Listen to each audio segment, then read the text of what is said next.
Halo, kita kembali berjumpa di mata kuliah Teknologi Bangunan Tinggi, dan pada modul ketiga kali ini kita akan membahas tentang sistem struktur bawah. Jadi mulai modul ketiga ini kita akan membahas tentang sistem struktur ya. Dimulai dari yang pertama adalah sistem struktur bawah dan pada bangunan bertingkat tinggi. Nah, mari kita bahas dulu terlebih dahulu tentang outline pembelajaran. Apa sih yang harus dipelajari oleh pembelajar di dalam modul ini yang diharapkan akan dipelajari. Jadi kemampuan akhir yang dicapai yang pertama adalah mahasiswa atau pembelajar dapat menguraikan sistem fondasi dan lantai bawah tanah pada bangunan bertingkat tinggi tentunya. Nah, apa saja hal yang akan dipelajari? Yang pertama yaitu apa sih yang dimaksud dengan sistem struktur bawah pada bangunan bertingkat tinggi. Kemudian yang kedua adalah apa saja ragam fondasi pada bangunan bertingkat tinggi. Nah, di subtopik yang pertama ini kita akan membahas tentang sistem struktur bawah pada bangunan bertingkat tinggi.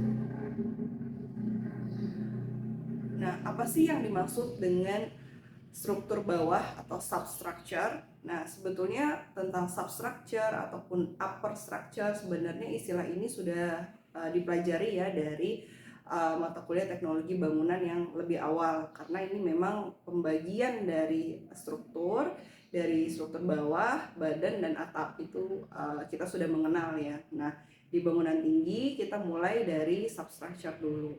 Selalu dimulai dari substructure. Nah, apa yang dimaksud dengan substructure? Struktur bawah pada bangunan merupakan bagian terbawah dari sistem struktur bangunan, baik secara keseluruhan ataupun sebagiannya terletak di bawah permukaan tanah. Jadi kalau keseluruhan atau sebagian berarti ada yang bisa muncul di permukaan tanah, sebagian atau yang keseluruhan terendam di bawah tanah, yang dirancang untuk mendukung dan menempatkan, dalam hal ini anchor ya, struktur atas atau mengangkerkan si struktur atas ke tanah gitu ya, dan menyalurkan beban langsung ke dalam tanah. Jadi fungsi dari sistem struktur bawah ini adalah untuk mendukung dan mengangker itu mengangkurkan sistem struktur atas ke bawah tanah, serta tentunya fungsinya adalah menyalurkan beban. Nah, dengan demikian, struktur bawah ini adalah komponen terakhir dari sistem struktur bangunan yang menyalurkan keseluruhan beban bangunan pada bangunan ke dalam tanah. Dia adalah komponen terakhir yang berkontak, kemudian yang komponen terakhir dari sistem struktur dan kemudian berkontak dengan tanah. Nah, sekarang mari kita lihat dari gambar ini, dari gambar yang pertama ini. Nah, kita lihat bahwa ini adalah substructure ya, berada di bawah, kebetulan gambar ini ada di bawah tanah persis, tapi bisa juga sebagian muncul di permukaan tanah. Dan kemudian ada upper structure atau lebih sering disebut dengan upper structure atau struktur atas ya. Nah, kemudian ini permukaan tanahnya kita bisa lihat, dan terakhir paling penting adalah sistem struktur bawah itu berkontak langsung dengan batuan keras ya. Jadi berkontak langsung dengan batuan keras. Nah, kita lihat lagi di bawahnya. Tanah itu terdiri dari lapisan-lapisan tanah. Ada yang lapisan tanah atas dan lapisan tanah bawah, serta di bawahnya lagi ada yang namanya bedrock atau batuan keras. Nah, ini batuan yang mana nanti sistem struktur bawah itu nanti akan bertumpu kepada bedrock, utamanya kepada bedrock ya, atau bertemu dengan batuan keras di bawah tanah. Nah, sekarang mari kita lihat juga dari skematik gambar yang tengah ini. Kita tahu bahwa yang atas itu adalah upper structure ya. Nah, kemudian ada beberapa komponen di dalam sistem struktur bawah yang kita sudah harus terbiasa dengan istilah-istilah ini. Yang pertama adalah ada yang disebut dengan settlement. Settlement is needed because the gradual subsiding of a structure as the soil beneath its foundation consolidates under loading. Nah, jadi settlement ini saya kurang tahu bahasa Indonesia yang tepat apa, tapi kalau teman-teman punya istilah bahasa Indonesia boleh di komen di bawah.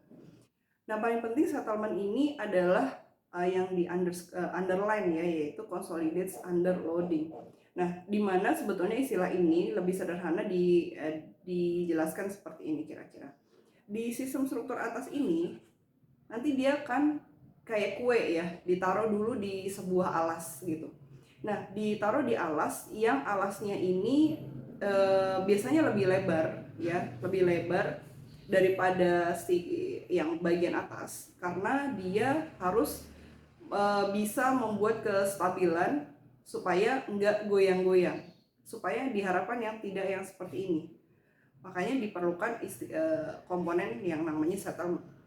Nah, sederhananya lagi adalah settlement seringkali disederhanakan begitu ya dengan istilah yang namanya podium.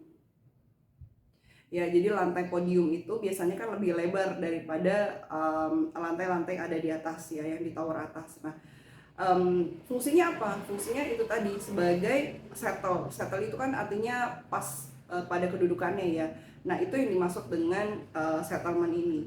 Yang paling penting sebetulnya dari istilah settlement atau komponen settlement itu adalah biasanya berupa podium, yang mana podium itu lebih lebar daripada yang bagian atas ya. Kemudian ada penebalan pada kolomnya, karena kita tahu bahwa beban gravitasi kan semakin ke bawah, komponen itu akan menopang beban yang makin banyak ya, terakumulasi. Nah, untuk itu diperlukan itu tadi podium yang lebih luas atau lantai yang lebih lebar untuk dapat memberikan settle pada keseluruhan sistem struktur, terutama sistem struktur atasnya. Nah, selanjutnya adalah hal yang kedua selain settlement adalah ada komponen yang namanya footing, atau kita seringkali mengistilahkan sebagai pile cap. Ya, footings ini artinya kaki-kaki ya, kaki itu kan telapak ya, yang lebar gitu. Nah, ini sebagai bagian dari fondasi yang menahan beban, serta dia akan langsung ke tanah gitu ya. Dan penempatan dari footing sendiri harus berada di bawah garis, kalau di luar negeri begitu ya, atau di daerah negara-negara yang 4 musim, di bawah kedalaman di bawah garis beku es. Nah, supaya apa? Supaya ketika nanti dia mencair, dia tidak berubah posisinya gitu. Nah, makanya diletakkan di bawah frost line atau garis beku. Kalaupun di kita biasanya atau di Indonesia itu lebih sering kepada tanah keras gitu ya.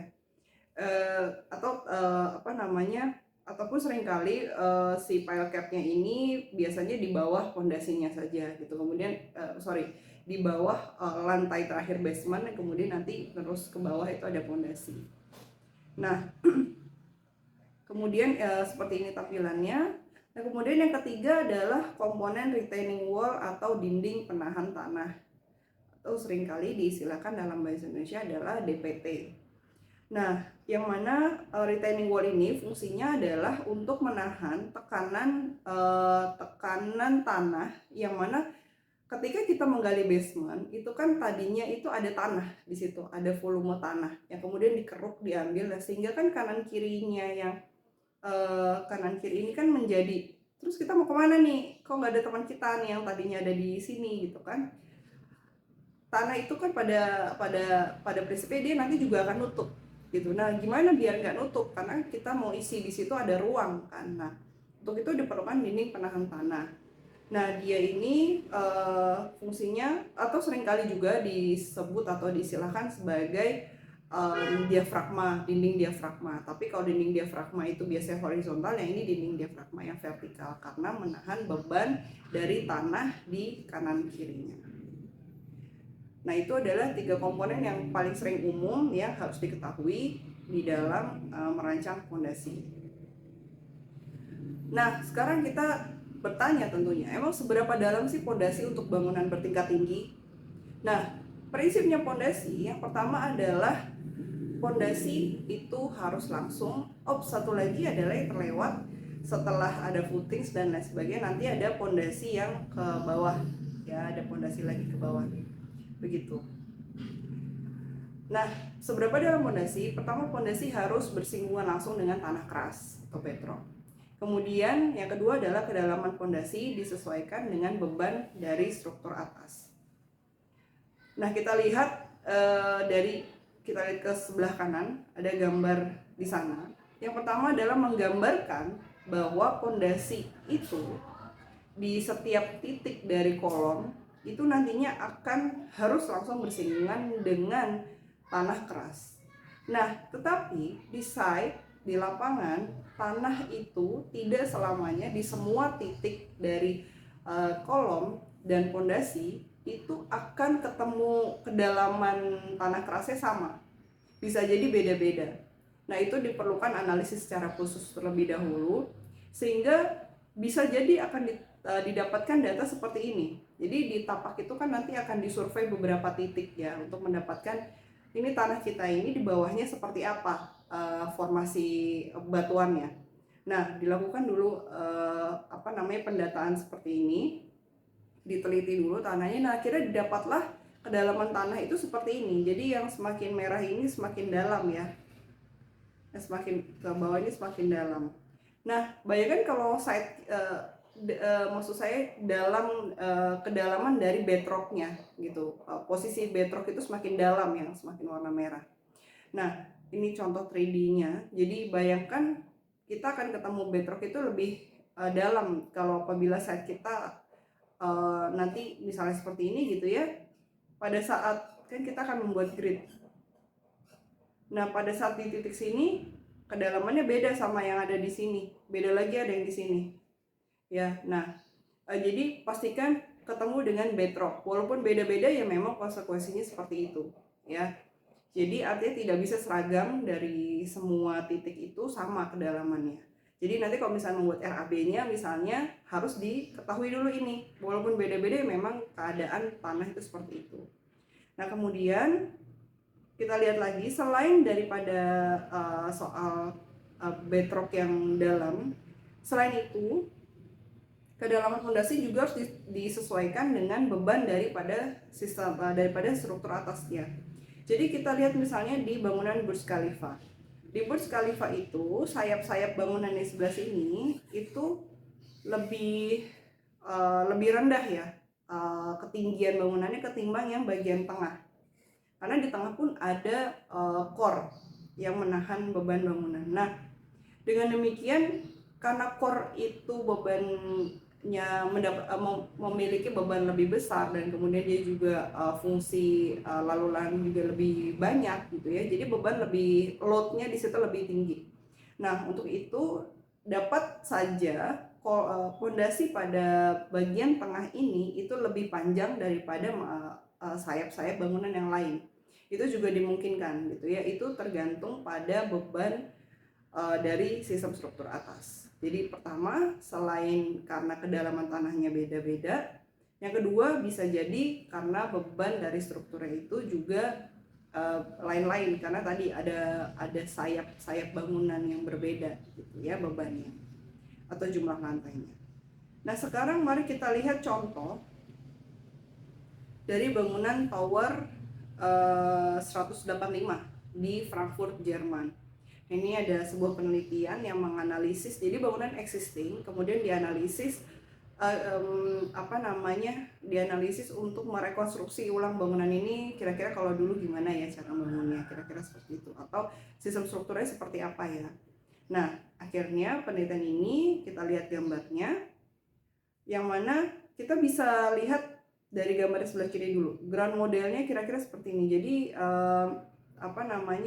fondasinya itu kedalamannya beda-beda gitu ya. Bahkan bangunan yang kalau di sini tepiannya, atau di sini juga tetap masih panjang tuh, lebih panjang ya. Harusnya kan tadi kalau kita bandingkan dengan Burj Khalifa harusnya lebih pendek dong gitu ya. Tapi ternyata lebih panjang. Nah, kenapa?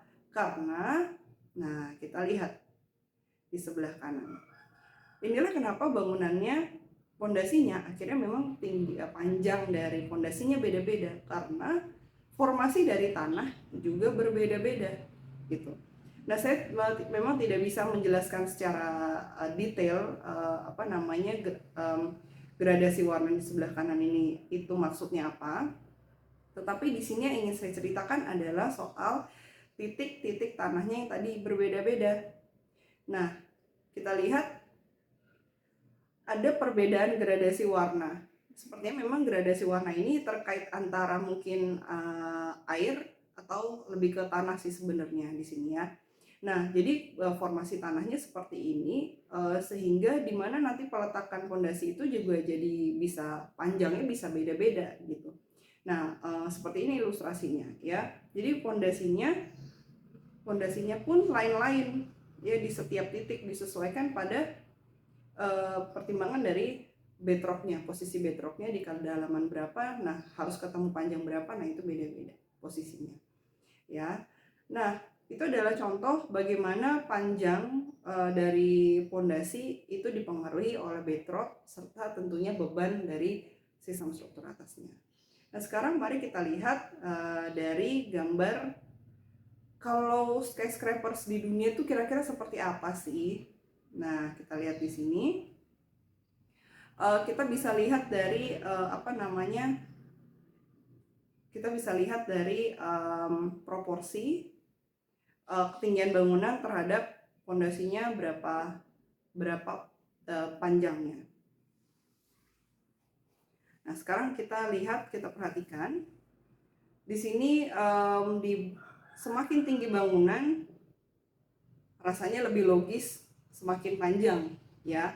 Nah, kemudian selain itu kita juga bisa lihat dari kebetulan ini kebanyakan ada di Cina, New York, Taiwan ya.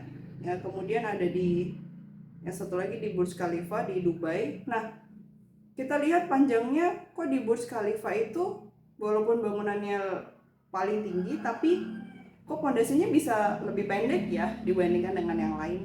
Nah, tentunya itu dibandingkan dengan yang Shanghai Tower misalnya. Nah, tentu itu salah satunya dipengaruhi oleh kondisi geologis lokasi dari bangunan itu berada. Ya, kalau di Dubai bisa jadi di sana itu tanahnya sudah tanah keras semua, jadi kita gali nggak terlalu dalam pun dia sudah ketemu dengan tanah keras gitu ya. Beda dengan di Cina misalnya, mungkin di Cina lebih lunak gitu ya, jadi sehingga ketemu bedrock itu masih lebih dalam ke bawah gitu. Nah, beda lagi apalagi ketika di Los Angeles, Chicago misalnya, itu lebih pendek lagi pondasinya gitu. Kenapa? Karena tanahnya memang sudah tanah keras di sana. Nah, itulah yang kita bisa lihat ternyata lebih banyak ya bangunan-bangunan itu berada di Amerika itu banyak. Kemudian di Cina salah satunya, kalau di Cina dipengaruhi oleh teknologi, kemampuan teknologinya. Sedangkan di Amerika misalnya dia banyak diuntungkan karena kondisi geologisnya memang sudah tanah keras sehingga untuk membangun bangunan tinggi pun dia tidak perlu terlalu effort terlalu jauh sampai ke bawah tanah yang jauh gitu, yang dalam gitu, karena memang sudah didukung oleh tanahnya yang sudah keras. Oke, kemudian kita masuk kepada bahasan yang lain, yaitu tadi kalau tadi itu terkait dengan fondasi seberapa dalam sih fondasi itu. Nah, kemudian hal yang komponen kedua adalah dinding diafragma atau diafragma wall. Dari bawah tanah apa sih itu? Nah, dinding diafragma ini atau lebih sering dikenal dengan dinding penahan tanah atau DPT atau retaining wall, itu merupakan komponen struktural berupa bidang vertikal yang secara aktif menahan beban tanah di sekeliling struktur bawah. Nah, biasanya memang yang dimaksud dengan bidang diafragma itu adalah biasanya memang yang dimaksud dengan bidang diafragma adalah yang aktif menahan beban. Jadi kalau dinding diafragma di lantai atau disebutnya dinding diafragma horizontal, maka itu disebutnya yang dimaksud adalah lantai atau plat lantai. Sedangkan bidang diafragma yang vertikal itu adalah dinding penahan tanah. Nah, mari kita lihat seperti apa dinding penahan tanah itu. Dinding penahan tanah itu jadi dibuat terlebih dahulu di sekeliling dari perimeter perimeter dari basement ya, atau struktur yang paling bawah itu di mana ya, biasanya yang di basement. Nah, kita buat dindingnya ya. Nah, dinding-dinding ini dia itu cara buatnya adalah dengan cara digali dengan ekskavator yang khusus, karena menggalinya itu bidang ya, tidak menggali titik melainkan bidang, jadi dia lebar gitu, makanya ekskavatornya ada komponen seperti ini ya. Kemudian tanah diambil, kemudian baru diisi dengan tulangan besi ya yang sudah jadi, kemudian nanti dituang dengan semen. Jadi ini tadi diisi dengan tulangan besi, kemudian tulangannya tapi yang sudah dirakit ya, sudah berupa bidang gitu. Nah, kemudian baru diisi dengan beton. Nah, kemudian nanti kering. Nah, ada juga yang dia itu biasanya dia memang di pouring ya, jadi in situ casting atau cetak di tempat.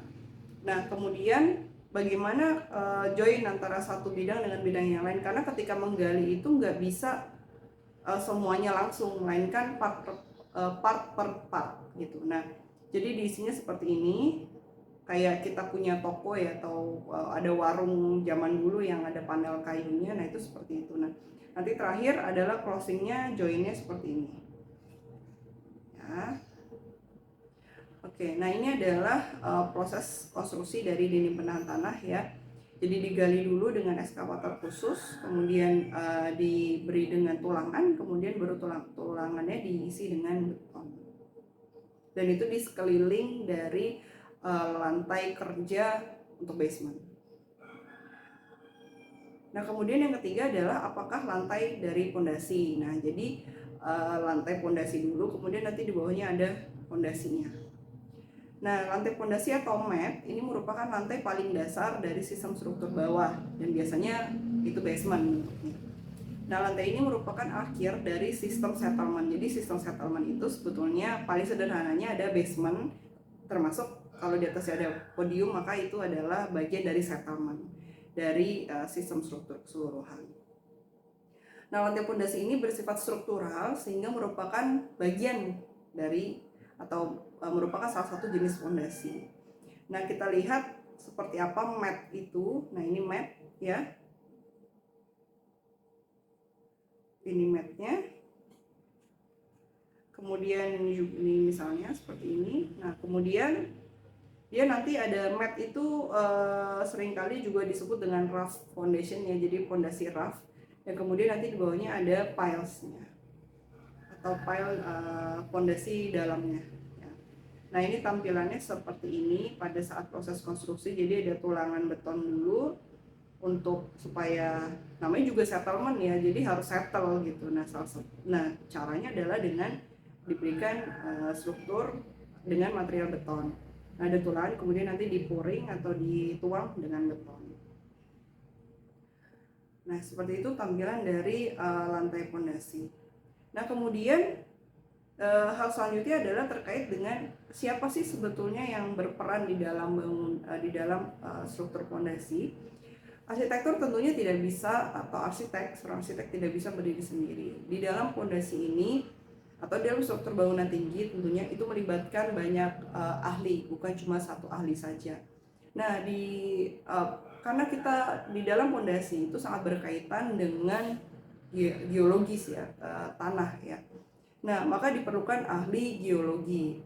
Nah, ada ahli geologi serta irisannya adalah ahli keteknikan geologi ya. Kemudian ada juga ahli geoteknis.